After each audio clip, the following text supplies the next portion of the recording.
One of the reasons I love doing book reviews is that it gives my brain time to think over the material presented to me. Before researching for this, I'd have likely touted Whiskey Beach as the best Nora Roberts novel I've read so far.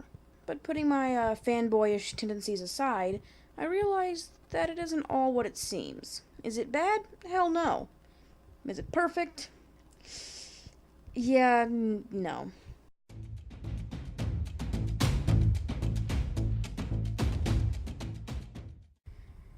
Whiskey Beach is a romantic thriller revolving around Eli, a man falsely accused of his ex-wife's murder, and his love interest Abra, a woman living in Whiskey Beach with a dark past of her own. There's a lot Roberts does right in this. Though, let's be honest, anything compared to last week's entry is saintly by comparison. Usually, when I do a review like this, I have a tried and true formula of listing the pros, the cons, and then my final thoughts. Here, however, I want to try something different.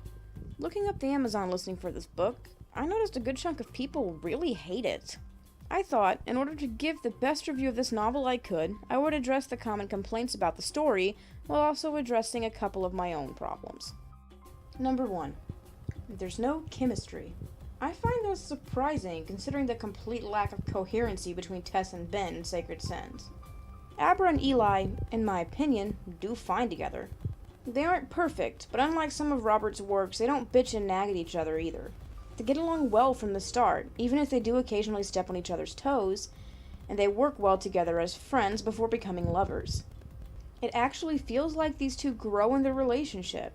Anyone who thinks these two lack chemistry are probably more fond of the dysfunction of some of Robert's throwaway silhouette novels. Which, to each their own. But these two felt like real people to me. On top of that, this is one of the few Roberts romances that I honestly think will last after the book ends. Number 2. Abra is annoying. Let me preface this by saying that Abra is definitely no Tess, and I thank sweet baby Buddha for that.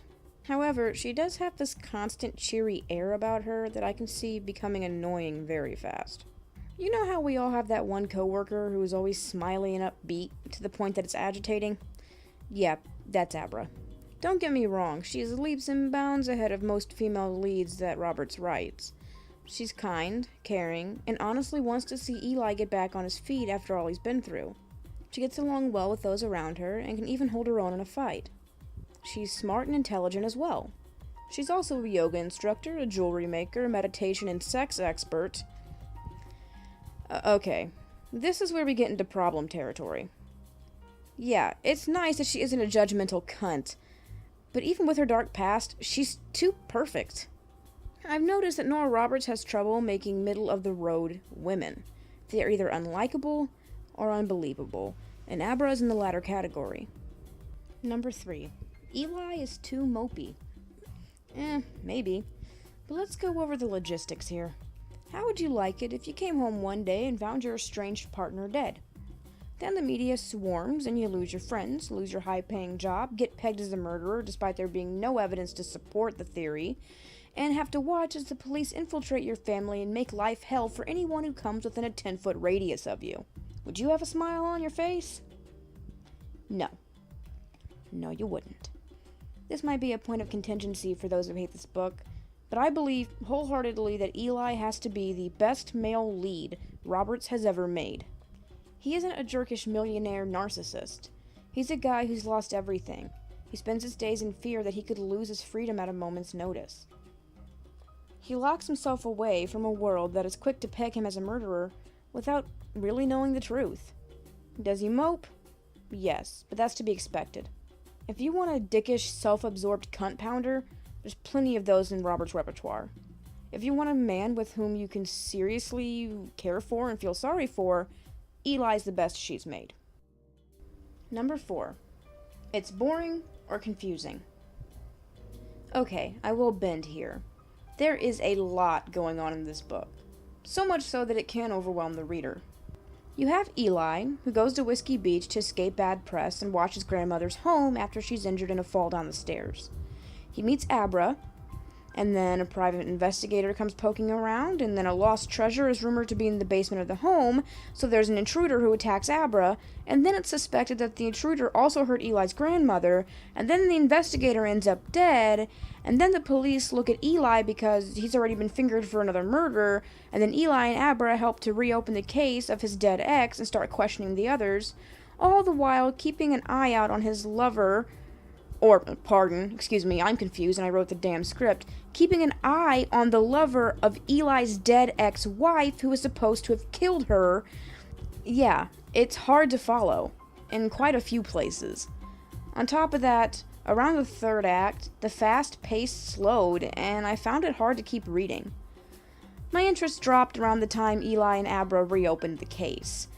So yeah, it's confusing, and combine that with a third act that is bloated and drags in places, and I can see why some people weren't too fond of the pacing in this book. As odd as this sounds, this has to be the Final Fantasy VIII of Robert's novels. Many people dislike it due to bad pacing, characters, and uneven story elements, but many like it in spite of that. And yeah, I like it. I personally don't think the pacing is bad. I think that it does trip up a little bit in the third act, but overall, for me, it was a very smooth read. I believe Roberts is best when she's writing mystery fiction. She has a knack for it. I think she did a great job creating likable characters and weaving the romance throughout this well-written, albeit confusing at times, narrative. I can see why some people dislike this book, but I think it's great. I might decide against this rating later, but I'm going to go ahead and give Whiskey Beach an A-.